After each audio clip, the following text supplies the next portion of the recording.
পর্দায় সকল দর্শকদের নমস্কার। আমরা জানি 15 বছর ধরে যে সরকার চলছিল, সেই সরকারের আমলে শুধুমাত্র যে শিক্ষাক্ষেত্র, স্বাস্থ্যক্ষেত্র, বিভিন্ন জায়গায় স্বজন পোষণ, তোষণ বা দুর্নীতি হয়েছে তা নয়।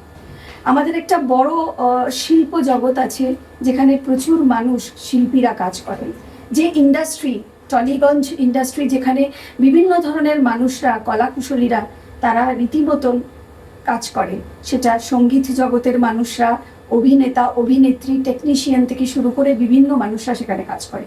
আমরা জানি 15 বছর ধরে সেখানেও কিভাবে স্বজন পোষণ হয়েছে, কিভাবে সিন্ডিকেট হয়েছে, এবং প্রচুর গুণী মানুষ, গুণী অভিনেতা থেকে শুরু করে অভিনেত্রী, গুণী শিল্পীরা যারা সঙ্গীত জগতের সাথে যুক্ত, এমন মানুষরা দিনের পর দিন কাজ পায়নি। আমরা কথা বলবো এমনই একজন মানুষকে আজকে আমরা পেয়ে গেছি এই কড়া খবরের পর্দায়, ঋদ্ধি ব্যানার্জি, যিনি দীর্ঘদিন ধরে কাজ করছেন। ঋদ্ধিদি, নমস্কার আপনাকে।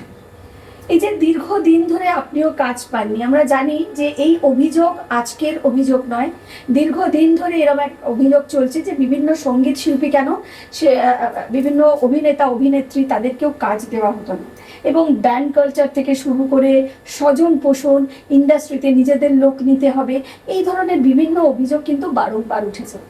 আপনিও ইন্ডাস্ট্রির একজন অংশ, অবশ্যই আপনি সঙ্গীত শিল্পী জগতের, কিন্তু আপনি ইন্ডাস্ট্রি, কারণ সঙ্গীত এমন একটা বিষয়, গান না হলে সিনেমাও চলে না। মানে সিনেমার পর্দায় বা বিভিন্ন জায়গায় গানটা খুব দরকার, এবং সেই পর্যায়টাকে এত সুন্দরভাবে তুলে ধরে যারা সঙ্গীত শিল্পী তারা।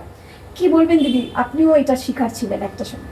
হ্যাঁ, আমি দীর্ঘ প্রায় 12 বছর ধরে সরকারি কাজ কখনো পাইনি, এবং সরকারি হল পেতাম না। আমার যে ঋদ্ধি বন্দ্যোপাধ্যায় মিউজিক একাডেমির ছেলেমেয়েরা যদি সঙ্গীত মেলা 25শে বৈশাখে তোমার পেন ড্রাইভ জমা দিতে যেত, সেগুলো নেওয়া হতো না বা ফেলে দেওয়া হতো। যে মানে আমার নামটাই ছিল ব্যান্ড সেরকম। যেমন আমি সেদিনকে দেখলাম যে মধুবন্তীদিকে নেওয়া হতো না, মধুবন্তীদি এখন কি সুন্দর কাজ করছেন। মানে এইগুলো কিছু কিছু স্টিগমা, যারা একটু ভোকাল, যারা একটু হ্যাঁ কে হ্যাঁ, না কে না বলে, বিগত সরকারের আমলে এই তথ্য সংস্কৃতি দপ্তরের আমাদের যে গায়ক মন্ত্রী ছিলেন, তার মাধ্যমে তাদের গলাগুলোকে চেপেই বন্ধ করে দেওয়া হয়েছিল। আমার মানে এটা ভাবতে তাই মানে এখন হাসি পায় যে এটা জানো তো, এটা পৃথিবীর, এটা মানে ঈশ্বরের নিয়ম। তুমি একদিক চেপে বন্ধ করলে একটা মানুষ আরেক দিকে বেরিয়ে যাওয়ার চেষ্টা করে।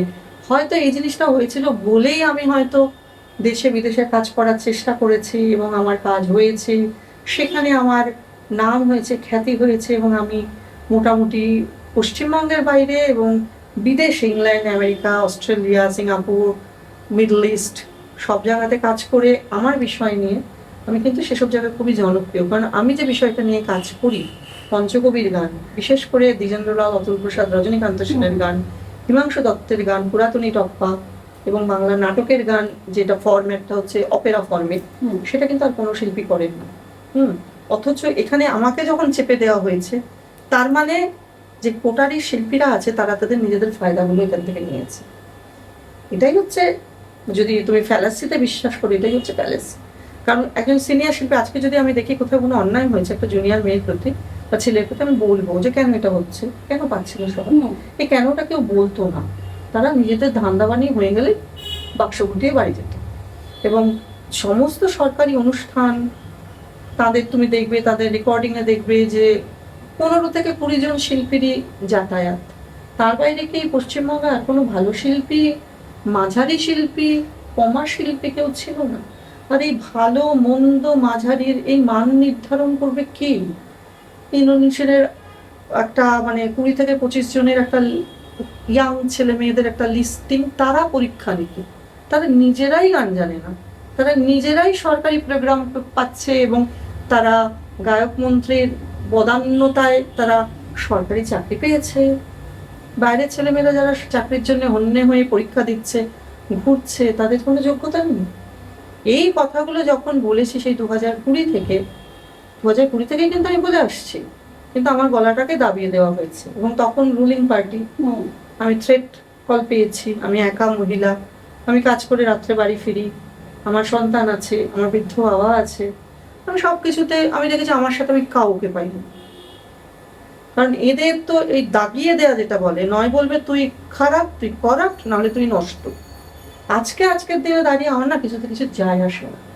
কারণ গত কোভিডের পর থেকে আমি আমার কাজ, আমার একাডেমিক নিয়েই ব্যস্ত ছিলাম, এবং আমি এই থ্রেট কল খেয়েছি, আমি অপমানজনক কথা শুনেছি, অশালীন ব্যবহার শুনেছি। আমি আস্তে আস্তে নিজেকে নিজের কাজে মগ্ন করে দিয়েছি।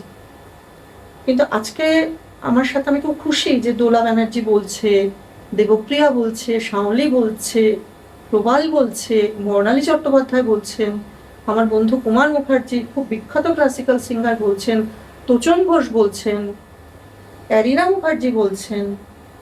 আমি খুব খুশি এই যে দলগতভাবে আসাটা খুব জরুরি ছিল। কারণ আমরা প্রবাদে পড়েছি, সব শেয়ালের একরা। তুমি দেখবে শেয়ালরা সবসময় ঝাঁক বেঁধে থাকে, সিংহ কিন্তু একা সিংহের মতো গর্জনে যায়। আমি দেখেছি যে আমাদের আর্টিস্ট গুলের না, বেশিরভাগ শিল্পীদের কোনো ইন্টিগ্রিটি নেই। তারা ধান্দা পানি নিয়ে এত ব্যস্ত হয় যে তারা সেটা নিয়ে তারা ব্যস্ত হয়ে থাকে। কিন্তু যারা মুখ খুলছে, যারা মুখ খুলে কথা বলছে, তারাও তো দীর্ঘকাল বঞ্চিত।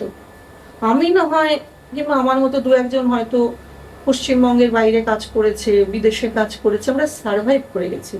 যদি না করতাম, সুইসাইড করতাম। কারণ বড় চাকরি করতাম, কলেজে পড়াতাম, সেই চাকরি ছেড়ে দিয়েছিলাম।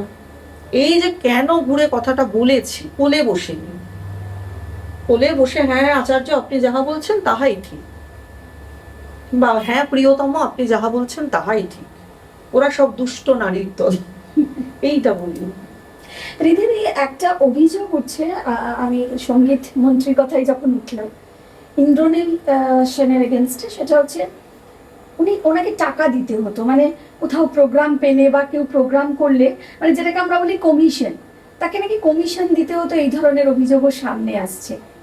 কি বলবেন এই বিষয়টা? মানে এটা এইরকম কিছু অভিজ্ঞতার সম্মুখীন আপনি হয়েছেন? আমি তো কাজ পেতাম না, সুতরাং আমার কাছে এইটা বলার সাহস, তারা সুযোগই পাইনি, সাহস বলবো না, সুযোগই পাইনি, যেহেতু আমি সরকারি কাজ পেতাম না। কিন্তু আমি শুনেছি, এবং আমার কাছে এত মেসেজ, এত ফোন কলস আসছে।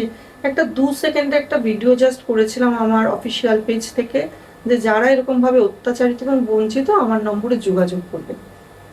কোথায় কোথায় থেকে, উনি যেখানকার এমএলএ, সেই চন্দননগর থেকে মেয়েরা ফোন করে বলছে, প্রতিদিনই তো রবীন্দ্র ভবনে অনুষ্ঠান হতো ওনার তাবের শিল্পীদের, ওনার তাবেদারি করা যেসব শিল্পীরা ছিলেন, বাকি শিল্পীরা তো সুযোগ পেত না।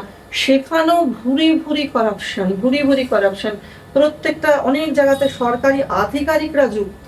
আমি বারবার ওই জন্য বলছি সরকারকে, এই যে রবীন্দ্র সদনের আধিকারিক, শিশির মঞ্চের আধিকারিক, বাংলা একাডেমি, নজরুল তীর্থ, যত সরকারি জায়গা আছে, এক একটা ঘুঘুর বাসা, রাজ্য সঙ্গীত একাডেমি, আপনারা তাদের জিজ্ঞেস করুন, আপনারা তদন্ত করুন, কোন শিল্পীর ব্যাংক অ্যাকাউন্টে কত গেছে, শিবাজি চ্যাটার্জির ব্যাংক অ্যাকাউন্টে কত টাকা যেত, সেগুলো দেখুন। আমার বন্ধু পিয়ালি, সে মুখ খুলেছে, সে যেহেতু অ্যাপসের ভেতরে ছিল, অ্যাপসের ভেতরে সিসিটিভি লাগানো হবে না কেন? সেখানে দুপুরবেলা মহিলা শিল্পীরা, ইয়াং মেয়েরা এলে কেন সিসিটিভি লাগানো হবে না? পরিচ্ছন্নতা, স্বচ্ছতা কোথাও ছিল না।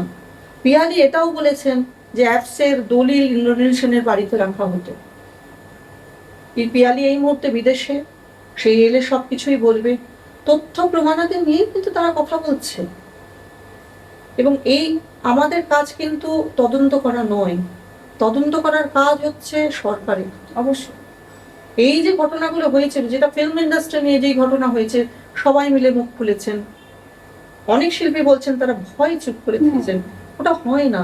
ওই শ্রীলেখা মিত্র তো ভয় পাননি, অনেকেই আছে, বাদশা তো ভয় পাননি, আমি তো ভয় পাইনি, দেবদূত তো ভয় পাইনি, চন্দনদা তো ভয় পাইনি, সুদীপ্তা আছে, সুদীপ্তা তো ভয় পাইনি, বিদিতা, তারা তো সবাই সাইড ট্র্যাক। এবং গানেরও একটা বিশাল ফ্র্যাটার্নিটি সাইড ট্র্যাক, কারণ তারা হেঁটে হ্যাঁ মেলায়নি, তারা পর্তা বাজা হয়নি। পর্তা বাজা না হওয়াটা, একজন গানের শিল্পী গান করবে, সকাল থেকে তাকে শুধু কাউন্সিলর আর এমএলএ আর লোকাল দাদাদের ফোন নাম্বার ঘোরাতে হবে যে আমাকে কাজ দে, আমার মেয়েকে কাজ দে, আমার বরকে কাজ দে, আমার সাংগীতিক প্রতিষ্ঠানকে কাজ দে। তুমি নিজেরা তোমরা লিস্ট দেখো, দেখবে কত কত তারা কাজ পেয়েছে। আমাদের কথা হচ্ছে সবাই কাজ পাক, কিন্তু একটা শিল্পী 10টা কাজ পাবে, এটা যেন না হয়। দিদি আমি এখানেই যাব। একটু আগেই আপনি বললেন যে আধিকারিক মানে একদম টপ টপ জায়গায় যেগুলো বসে আছে, ধরুন রবীন্দ্র সদন থেকে শুরু করে যে মেন মেন কমিটিগুলোতে যারা বসে আছে, সেখানেও প্রচুর কারাপশন হয়েছে, টাকা নয়ছয় হয়েছে। সরকার বদল হয়েছে ঠিকই, গদিও বদল হয়েছে, রঙও বদল হয়েছে, কিন্তু লোকগুলো তো একই লোক এখনো পর্যন্ত, তারা আধিকারিক হিসাবে সেই সব কমিটিতে বসে আছে। এই জায়গাগুলোকে স্বচ্ছ করতে হলে তাহলে তাদের ওপরেও তদন্ত করা উচিত। তদন্ত তো করা উচিত। এইটা কি সরকারকে কিছু আর্জি জানাচ্ছেন? কারণ শুধু রং বদল করে পরিবর্তন হয়েছে, সরকারের পরিবর্তন হয়েছে, রং বদল হয়েছে, ঘাসফুল থেকে পদ্মফুল এসছে, কিন্তু এই প্রশাসনটা তো তারাই চালাচ্ছে এখনো, বা প্রশাসনিক যারা পদাধিকারী এখনো বসে আছেন, সেটা সরকারি কর্মচারী থেকে শুরু করে বিভিন্ন কমিটিতে, তারাই আছে যারা সেই ঘাসফুলের সময়ই ছিল। তাহলে তো তদন্ত সেভাবে স্বচ্ছ করতে গেলে তাদের থেকে শুরু করা উচিত। কিছু আর্জি জানাবেন? অবশ্যই জানাবো। সেসব যারা বিভিন্ন পোস্টে বসে আছেন তাদের তদন্তের আওতায় আনা হোক। যত কমিটি ছিল সব কমিটিগুলোকে অলরেডি ভেঙে দেওয়া হয়েছে, আরো ভাঙা হোক, এবং কোনো মতেই যাতে এইসব আধিকারিক এবং এদের কৃপাধন্যরা সেই কমিটিতে ঢুকতে না পারে, স্বচ্ছ কিছু মানুষজনকে সেখানে রাখা উচিত। এবং সরকারের যেটা ভীষণভাবে দরকার, আমি ইতিহাসের ছাত্রী এবং ইতিহাসের লেকচারার, সেই হিসেবে বলতে পারি যে আমি ইতিহাসে পড়েছি। শুধু রং বদল করে পরিবর্তন হয়েছে, সরকারের পরিবর্তন হয়েছে, রং বদল হয়েছে, ঘাসফুল থেকে পদ্মফুল এসছে, কিন্তু এই প্রশাসনটা তো তারাই চালাচ্ছে এখনো, বা প্রশাসনিক যারা পদাধিকারী এখনো বসে আছেন, সেটা সরকারি কর্মচারী থেকে শুরু করে বিভিন্ন কমিটিতে, তারাই আছে যারা সেই ঘাসফুলের সময়ই ছিল। তাহলে তো তদন্ত সেভাবে স্বচ্ছ করতে গেলে তাদের থেকে শুরু করা উচিত। কিছু আর্জি জানাবেন? অবশ্যই জানাবো। সেসব যারা বিভিন্ন পোস্টে বসে আছেন তাদের তদন্তের আওতায় আনা হোক। যত কমিটি ছিল সব কমিটিগুলোকে অলরেডি ভেঙে দেওয়া হয়েছে, আরো ভাঙা হোক, এবং কোনো মতেই যাতে এইসব আধিকারিক এবং এদের কৃপাধন্যরা সেই কমিটিতে ঢুকতে না পারে, স্বচ্ছ কিছু মানুষজনকে সেখানে রাখা উচিত। এবং সরকারের যেটা ভীষণভাবে দরকার, আমি ইতিহাসের ছাত্রী এবং ইতিহাসের লেকচারার, সেই হিসেবে বলতে পারি যে আমি ইতিহাসে পড়েছি যে চন্দ্রগুপ্ত মৌর্য বিক্রমাদিত্য রাতের অন্ধকারে ছদ্মবেশ নিয়ে প্রজা এবং তাদের অভাব অভিযোগ বিক্ষোভ সব শুনতেন।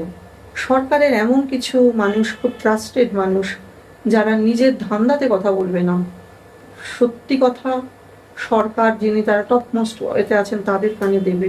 কারণ ধান্দাবাজ এবং সত্যি কথা যারা বলে বাঁচাটা ভুল হয়ে যায়। একটা পোস্টের পর বা যে কোনো মানুষে, আমাকেই তো কত লোক এখন সরকার বদলাতে তেল দিচ্ছে, কিন্তু এই জায়গাটাকে মানে ও কেন তেল দিচ্ছে, এই কতদিন ও কোথায় ছিল, ওর নিজের ধান্দাটা এখান থেকে কি হতে পারে, এইগুলো বিচার বিবেচনা।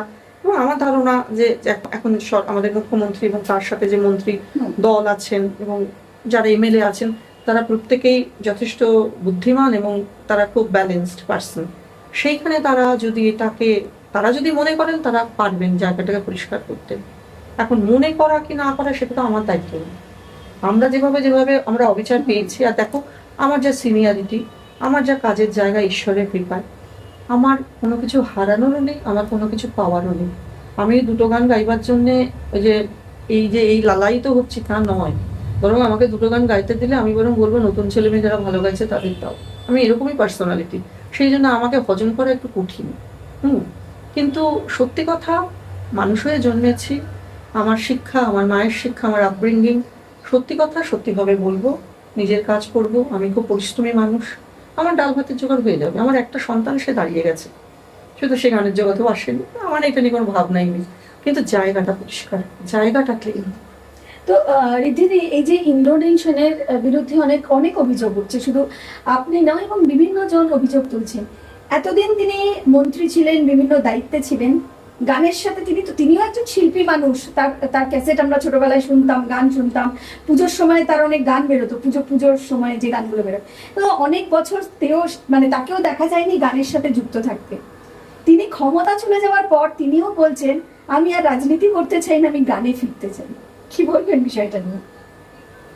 মানে দেরিতে হলেও সুমতি না, প্রথম কথা, আমিও ছোটবেলায় ইন্দ্রনীল সেনের গান শুনেছি, বড় হয়েছি। এবং সত্যি কথা বলতে কি, গানগুলো ভালোই লাগতো না। গান, ওনার খোলা গলা, হয়তো ওনার কোনো প্রথাগত শিক্ষা নেই গানের ক্ষেত্রে, কিন্তু খোলা গলা, একটা ঈশ্বরদত্ত একটা গলা ছিল।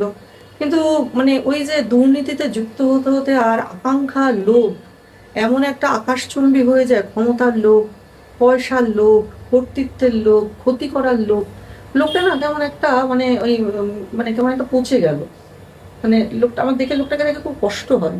কারণ যারাই ওর বন্ধু বান্ধব, যারাই ওর সাথে ওকে তাবেদারি করেছে, সবাই ওর কাছে কোনো না কোনো কিছু পাওয়ার জন্য, ধান্দার জন্য মিশেছে। সত্যিকারের লোকটাকে কজন রেসপেক্ট করে বা ভালোবাসে, সেটা নিয়ে কিন্তু কোট আনকোট প্রশ্ন আছে। দিনের শেষে আজকে হয়তো ইন্দ্রনীল সেন সেটা ভাবছেন না, আরো যখন উনি একলা হয়ে যাবেন তখন কিন্তু উনি সেটা ভাববেন। বয়স হবে, রক্তের জোর কমবে, ক্ষমতার জোর তো চলেই গেছে। হ্যাঁ, আর এখন গান করলে কি ওনাকে কেউ অ্যাকসেপ্ট করবে? কেউ করবে না।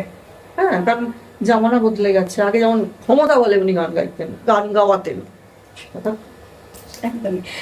রিজিদি, এই যে আমরা দেখেছি আপনাদের ইন্ডাস্ট্রিতে, আমি সঙ্গীত জগৎ এবং যারা অভিনেতা অভিনেত্রী, আমি একটা ইন্ডাস্ট্রি হিসাবেই যদি ধরি, সেখান থেকেও রুদ্রনীল ঘোষ, পাপিয়া অধিকারী, শর্বরী মুখার্জি, যারা অভিনয় জগতে ছিলেন, অভিনয় করেছেন, তারাও এখন মানে মানে এমএলএ হয়েছেন এবং একটা জায়গায় তারা এসছেন এবং তাদের অনেক দায়িত্ব দেওয়া হয়েছে। নতুন যে সরকার তাদের দায়িত্ব দিয়েছে, রুদ্রনীল দা, পাপিয়াদিকে দায়িত্ব দিয়েছে। রূপাদি, সব থেকে বড় কথা, যিনি দীর্ঘদিনের অভিনেত্রী, অনেক বড় বড় মাপের অভিনয় করেছেন, রূপাদি, এনাদের দায়িত্ব দেওয়া হয়েছে। এই যে একটা স্বজন পোষণ চলতো না, যে স্বরূপ বিশ্বাসের একটা সিন্ডিকেট টিম চলতো, এখান থেকে কিভাবে স্বচ্ছতা এনে একটা পুরোটা ভেঙে দিয়ে, এবং তারা সেভাবে আস্তে আস্তে এগোচ্ছে বা কাজ করার চেষ্টা করছে।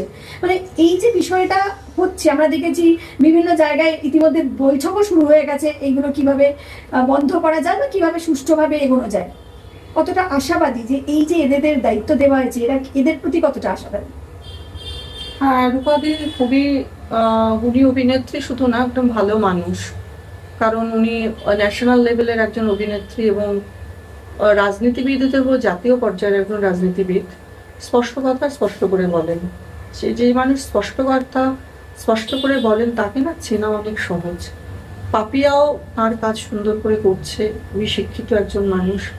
সর্বরীয় খুবই ভদ্র এবং আশা করি অনেক কাজ করবে। আর রুদ্রনীল তো খুবই ভালো বক্তা এবং বহুদিন ধরে রাজনীতিটা করছে, এদের ওপর নিশ্চয়ই আশা আছে।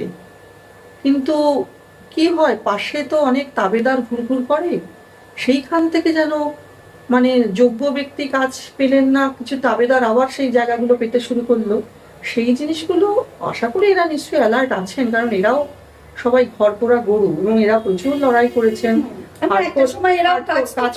ব্যাংক কালচারের শিকার হয়েছেন এবং এরা প্রচুর লড়াই করেছেন এবং হার্ডকোর পলিটিশিয়ান, মাঠে নেমে মার খেয়ে লড়াই করে আজকে এই জায়গাটা আমাদের এনে দিয়েছেন। এদের অবদান তো অনস্বীকার্য। স্বাধীনতা সংগ্রামীদের যেমন আমরা অবদান অনস্বীকার্য আমাদের কাছে, এদের অবদানও কিন্তু এই যে আজকে আমি মুখ তুলে কথা বলতে পারছি গলা খুলে, আমার মতো অনেক শিল্পী বলছেন এদের জন্যই বলছেন। এবং সব থেকে বড় কথা, তিনজনের এদের মধ্যে ভেবে যায়। আশা করব মহিলাদের অনেক রকম সমস্যা আছে কাজের জায়গায় বেরোলে, যেটা সবসময় ছেলেদের সেই সমস্যাটা হয় না। অনেক রকম ভাবে তাদের ইউজ করা হয়, ম্যানিপুলেট করা হয়, সেইগুলো তারা বুঝবে না। হ্যাঁ, মেয়েদের সমস্যা, মেয়েদের যন্ত্রণা, একটা মেয়েকে সংসার বা বাহির দুটো সামলাতে হয়। হ্যাঁ, সুতরাং তার সেই যুদ্ধ তারা সেটা বুঝবেন এবং জায়গাটা পরিষ্কার করবে। এবং শুভেন্দু অধিকারী দাদা খুবই বুদ্ধিমান মানুষ, শ্রমিক ভট্টাচার্য খুবই পরিশীলিত বুদ্ধির এবং সুন্দর কথা বলেন, শুধু না পড়াশোনার অগাধ পাণ্ডিত্য তার। দিলীপ ঘোষ দা একদমই স্ট্রেট ফরওয়ার্ড একজন মানুষ, অগ্নিমিত্রা খুব স্ট্রেট ফরওয়ার্ড একজন মানুষ। এই যে ব্যালেন্সড যে মন্ত্রিসভা এবং এমএলএ, আমাদের সত্যি আশা আছে। একদম শেষ যাব দর্শকদের উদ্দেশ্যে এবং নতুন সরকার, তার উদ্দেশ্যে একজন শিল্পী হিসাবে, সঙ্গীত শিল্পী হিসাবে কি বলবেন? আমরা সবাই আশা নিয়ে আছি। ছোটবেলায় প্রবাদ শুনতাম, আশায় বাঁচছে চাষা। আমরা সব দিনমজুর, আমরা কেউ সেলিব্রিটি নই। আমাকে অনেক সময় অনেক অনুষ্ঠান অনেকে বলে আপনি সেলিব্রিটি না। আমাদের দেশে প্রধানমন্ত্রী আর মুখ্যমন্ত্রী ছাড়া কেউ সেলিব্রিটি নয়, আমরা কাজ করেই খাই। এই যে ডাউন টু আর্থ থেকে আমাদের যে নতুন সরকার, তারা মানুষের সাথে দেখা করছেন, তারা তাদের অভাব অভিযোগ শুনছেন, এতে যেন বজায় থাকে। আর মানুষের অনেক সমস্যা, অনেক দুঃখ নিয়ে অনেক ভালো মানুষ বেঁচে আছেন। খারাপ মানুষদের ভিড়ে তারা হয়তো পিছনে তাদের দেয়ালে পিঠ থেকে গেছে। কারণ সবাই না সবকিছু সোশ্যাল মিডিয়ায় চিৎকার করে না, ব্যক্তিগত জিনিস নিয়ে অনেকে সোশ্যাল মিডিয়ায় চিৎকার করতে তাদের অনেকে রুচিতে বাধে। এই রুচি, আপব্রিঙ্গিং, এগুলোর অনেক প্রশ্ন আছে, কিন্তু সরকারের এটা দায়িত্ব যে কার কি সমস্যা সেইটা সঠিক যোগ্য মুখ থেকে শোনা। এইটুকু সরকারের কাছে আবেদন, যে জায়গাগুলো প্রচন্ড নোংরা হয়ে গেছে, 15 বছরের নোংরা আমার বাড়িতে পড়ে আছে, একদিনে সরানো যাবে না, জঞ্জাল। হ্যাঁ, সেই জঞ্জালকে ধীরে ধীরে ধীরে ধীরে পরিষ্কার করতে হবে। আপনার সুযোগ্য টিম নিয়ে মুখ্যমন্ত্রীর কাছে আবেদন, আপনারা ঠিক পারবেন, আমরা তো আছি সাথে। একদমই, যখন যে প্রয়োজনে মনে হবে ডাকবেন, আমরা একদম নেমে কাজ করব। অসংখ্য ধন্যবাদ ঋদ্ধিদি। আমরা শুনেই নিলাম যে অবশ্যই সমস্ত স্তরের মানুষরা নতুন সরকারকে আহ্বান করেছেন এবং নতুন সরকারের সাথে তারা হাতে হাত দিয়ে পায়ে পা মিলিয়ে আগামী দিনে সুন্দর এবং সোনার বাংলা তৈরি করার লক্ষ্যে এগিয়ে যাবে। নমস্কার। ক্যামেরায় ভাগ্যশ্রীর সাথে দীপান্বিতা।